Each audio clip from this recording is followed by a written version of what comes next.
S'il y a bien un joueur qui peut faire mal à ce FC Barcelone, c'est Kylian Mbappé. C'est maintenant, c'est ton moment, Kiki. Un triplé. En l'absence de Di Maria et Neymar, Mbappé a plus que jamais montré un visage de leader, un visage presque revanchard après toutes les critiques qu'il a subies ces derniers mois. Mbappé a ressenti pour la première fois de sa carrière un coup de mou ces derniers temps. Un but contre Manchester United à l'aller en 2019 et puis plus rien en Ligue des Champions. Triplé. Aujourd'hui, il a fait un comeback retentissant. Tous les médias espagnols s'enflamment à son égard. 4-1. Le FC Barcelone a subi une réelle humiliation, qu'on se le dise. Le Camp Nou n'appartenait pas à eux ce soir, mais bien aux Parisiens. 8 ans d'invisibilité au Camp Nou en Ligue des Champions. Tout ça a complètement volatilisé en l'espace d'un soir. Puis encore, la dernière fois qu'un club français a battu le Barça au Camp Nou, c'était en 1984 avec nos chers FC Metz. Beaucoup qualifient cette victoire du PSG comme étant un exploit, mais que nenni. Les Parisiens ont affiché une telle maîtrise dans ce match. On refait la même rencontre, je peux vous assurer que le PSG s'en sortira encore une fois vainqueur. Non, ce n'est pas un exploit. Le club de la capitale est tout simplement meilleur que ces pauvres Blaugrana, que ce soit tactiquement, collectivement ou mentalement. Comment le PSG a écrasé le Barça? Pourquoi est-ce qu'il y a un monde d'écart entre le PSG et le Barça? C'est ce qu'on va voir dans cette nouvelle analyse avec une petite touche tactique, vous allez voir. Bienvenue à Footland, le monde du football.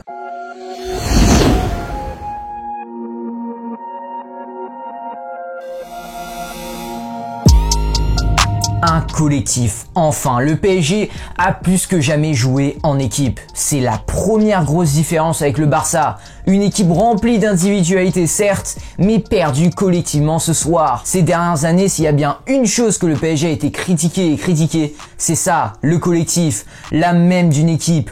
Aujourd'hui, rien à dire, les supporters parisiens ne s'attendaient pas à ça. Une bonne entame de match, ok, personne n'a été surpris. Les Parisiens commencent souvent très bien leur match avant de s'effondrer.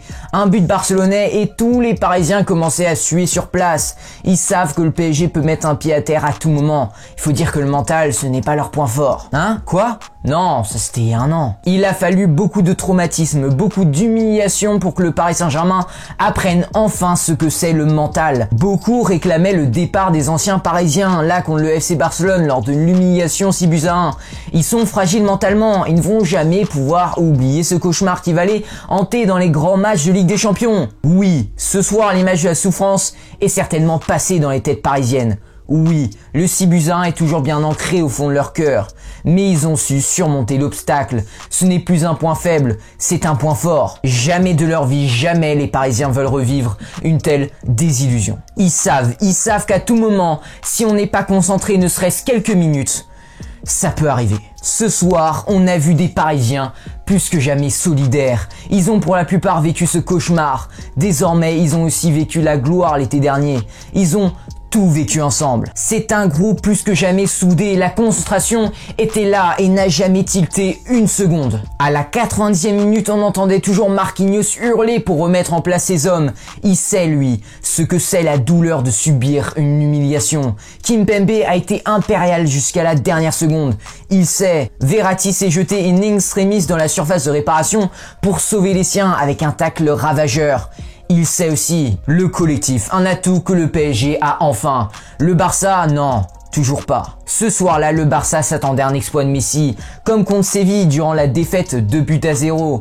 Il n'est jamais arrivé cet exploit. Pourquoi? Parce que Messi est humain et peut passer à travers certains matchs. C'était le cas ce soir-là. Les Parisiens commencent très bien leur match, mais se prennent un but contre le cours du jeu. Un penalty injuste décrié dans la twittosphère. Abandonné? Non, c'est fini ça.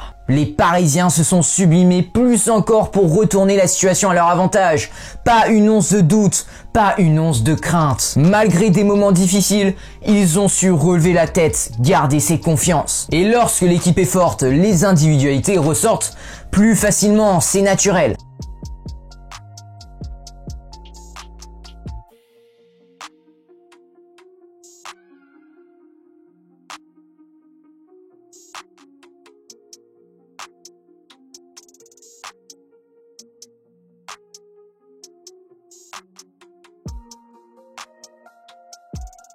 Piqué, tu peux crier autant que tu veux, tu peux critiquer tes coéquipiers autant que tu veux, tu peux leur rejeter la faute, insulter leur mère, soit, mais ça ne sert à rien. Le destin est scellé. Ce soir, on a assisté à une inspiration des grands joueurs, mais pas du côté du Barça. Pourquoi? Parce qu'il n'y avait rien, tout était superflu, hasardeux. Pochettino avait un plan de jeu, Koeman n'en avait pas. T'inquiète Koeman, Tuchel non plus.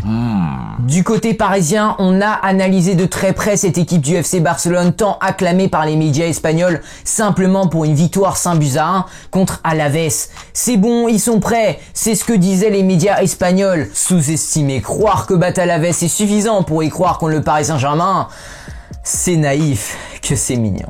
Il y a 3 ans, c'était sur un score de 6-0 que vous avez battu Alaves. On connaît la suite, 4-0 pour le PSG au Parc des Princes et l'une des plus grosses humiliations subies par le Barça. Le FC Séville, on est d'accord que ça se rapproche déjà un peu plus du niveau du Paris Saint-Germain. Vous avez perdu 2-0 il y a une semaine. Nous, on a battu Nice mais on ne s'est pas enflammé, on est resté vigilant et concentré. Pochettino a tout préparé. Koeman non. Il savait très bien les défauts du FC Barcelone. Koeman non. Voilà toute la différence entre un grand coach et un coach bon, mais pas plus que ça. Le technicien argentin a demandé de la possession à ses joueurs et beaucoup de pressing à la perte de balle. Pourquoi? Sur la relance, le Barça n'y arrive pas. Pochettino a regardé le match contre Séville. Mais ce Paris Saint-Germain a fait preuve de versatilité et n'a pas hésité à changer de style de jeu en passant à un système plus défensif avec un bloc parfaitement équilibré, assez compact pour ne laisser très peu d'espace entre les lignes et assez écarté pour pouvoir bien défendre sur les ailiers adverses du Barça qui sont extrêmement dangereux, notamment Dembélé qui aurait dû faire plus mal ce soir. Le gros point faible du PSG, ce sont les latéraux. Kurzawa est peut-être le Parisien qui a le plus souffert, mais il aurait dû davantage souffrir. Insister sur ce côté aurait permis au Barça de faire bien plus mal au PSG. Les Blaugrana n'ont pas saisi cette opportunité. Tant mieux, la mission est rendue d'autant plus facile pour Pochettino, car lui, il ne va pas hésiter à saisir ses opportunités à faire mal au Barça. Transpercer cette défense est facile, le technicien argentin le sait. Pochettino a regardé le match contre le Betis Séville. Mais pourrait-on rendre cette défense encore plus friable? Là est la question. Et Pochettino a su y répondre en mettant en place des petits ajustements tactiques qui ont fait toute la différence. Les latéraux du PSG ont été installés très haut sur le terrain afin de rendre la tâche défensive encore plus compliquée. Les latéraux du Barça ont été perdus du début à la fin. Dans ce cas de figure, la montée de Florenzi permet à Kean de s'insérer entre les lignes. Marquinhos se trouve donc dans une position très dangereuse. Et c'est là où on voit comment Marquinhos est indispensable pour ce PSG-là, par sa capacité à faire les bonnes passes bien sèches entre les lignes. Au passage, on voit très vite qu'il n'y a aucune agressivité du côté du Barça. Kean se retourne bien trop facilement, surtout à ce niveau de compétition. Mais le fait justement qu'il ne soit pas beaucoup pressé, c'est aussi grâce au positionnement haut de Florenzi. Alba ne sait pas sur qui défendre, Florenzi ou Kean. Résultat, soit il laisse un boulevard à Kean, soit il laisse Florenzi libre comme l'air sur le côté droit. C'est extrêmement dangereux aussi car il peut te déclencher un centre millimétré à tout moment. Et tiro dans la surface, Icardi. Donc ça peut facilement se terminer dans les filets. Alba est bloqué, finalement les Parisiens ont complètement eu les Blaugrana avec ce stratagème. Des espaces s'ouvrent bien plus facilement. Piqué a d'ailleurs de nombreuses fois crié sur Griezmann pour lui demander de revenir pour compenser justement la présence du latéral. En vain. Kean réussit à trouver Icardi en point d'appui et encore une fois, l'Argentin a vraiment été crucial sur cet aspect-là. Sa capacité à servir de point d'appui et à garder le ballon dans les moments plus difficiles pour la ressortir proprement a beaucoup aidé le Paris Saint-Germain. On a vu un Icardi qui participe bien plus au jeu parisien qu'il ne le fait habituellement. C'est certainement dû à l'influence de Mauricio Pochettino. On revient donc à l'action. Icardi remet à Florenzi qui peut alors faire les centres dévastateurs dont il est capable.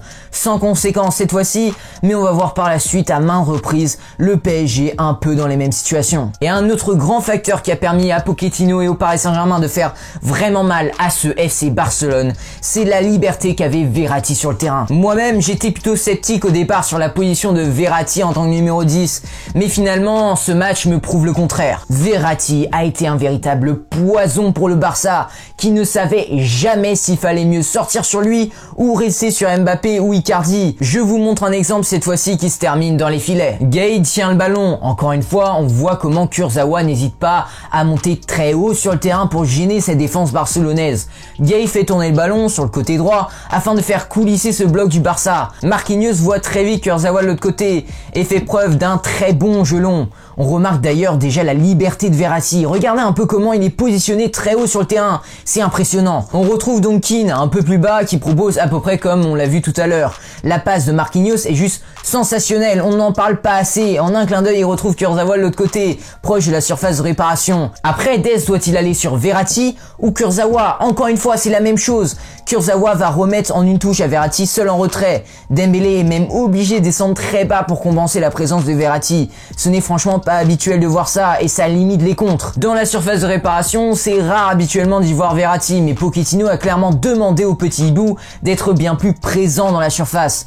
Pochettino sait comment il peut être ô combien décisif avec sa patte technique et l'Italien fait parler de sa classe de tout instant. Quel joueur en une touche de l'extérieur du pied, il délivre un caviar à Mbappé. Les Barcelonais n'ont même pas le temps de presser sur l'Italien que le ballon se retrouve déjà dans les pieds du Français. Et Mbappé a ensuite le sang-froid pour laisser sur place toute la défense blaugrana avant de fusiller Ter Stegen.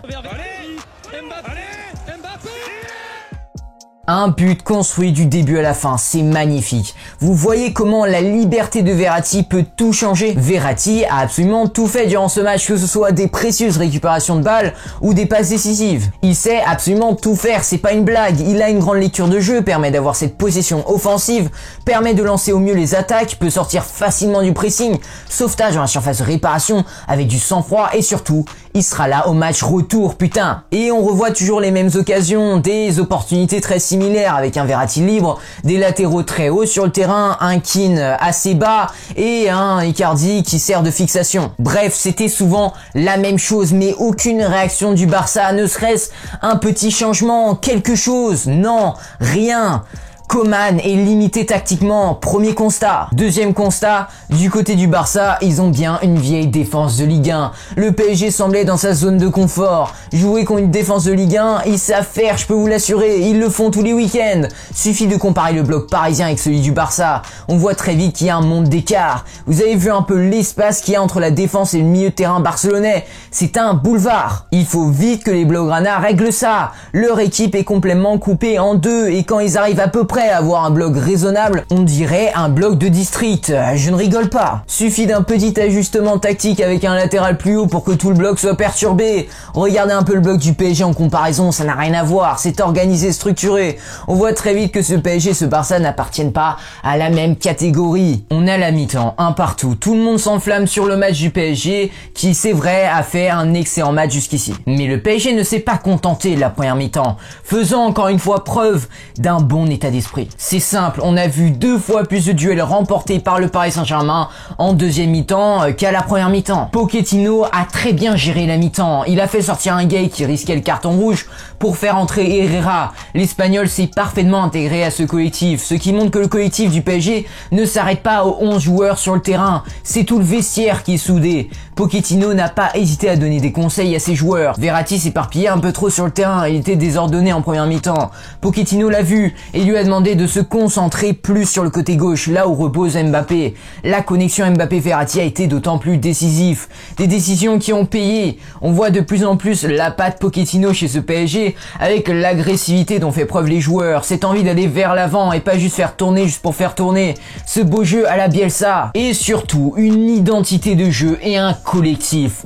Il veut que tout le monde soit concerné par le projet. Icardi a défendu, oui, vous ne rêvez pas, Icardi a défendu de même que Keane et Draxler à son entrée. La qualité technique a également été présente dans tous les joueurs du PSG ce soir, même chez les entrants. Danilo Pereira a paru soudainement très fin techniquement. Ce n'est pas une blague quand je vous dis que lorsqu'il y a un gros collectif, ça change absolument tout, ça peut transformer des joueurs. Mbappé peut se sublimer sans collectif, mais avec un collectif, c'est plus facile, on l'a vu ce soir. Mbappé, c'est 4 occasions créées, 4 tirs cadrés, 3 buts. 80% de duels gagnés, 9 dribbles réussis sur 13, masterclass. 46% des attaques du PSG ont eu lieu sur son côté gauche. C'est également le joueur le plus haut sur le terrain en moyenne durant la partie. Et encore une fois, Pochettino et lui ne sont pas contentés d'une bonne première mi-temps. Il a eu 3 ballons dans la surface de réparation en première mi-temps, 7 en deuxième mi-temps. C'est le signe d'un grand joueur qui veut toujours plus. Et quand tu compares cette équipe du PSG avec cette équipe du Barça ce soir, ça fait clairement pitié. Le FC Barcelone n'a pas d'équilibre entre la défense et l'attaque.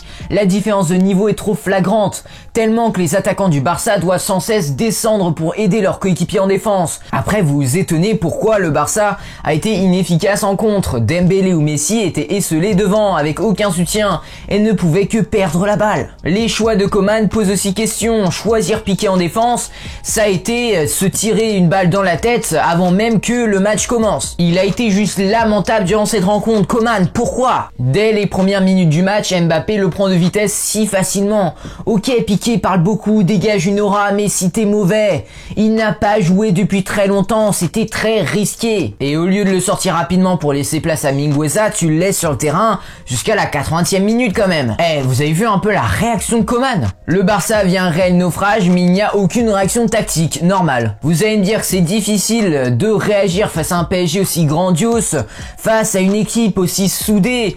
Oui, mais là on parle quand même du Barça. Mais c'est vrai que le PSG a été monstrueux, très peu d'équipes s'en sortiraient face à une équipe aussi forte. Ça promet pour l'avenir. Mais comme a dit parfaitement Pochettino après le match, il faut de la modération tout de même. La perfection n'existe pas, ce qui reste à trouver dans ce PSG, c'est de la régularité au fil des matchs. Il faut le même PSG au retour, et même pourquoi pas dans les matchs de Ligue 1 le plus possible. Et à partir de là, ils ont tout pour être de vrais prétendants à la coupe aux grandes oreilles. Est-ce que pour vous, lors de ce match, le Barça a été vraiment mauvais, ou est-ce que c'est vraiment le PSG qui a été monstrueux? Dites-moi tout ça dans les commentaires, j'attends ça avec impatience les gars.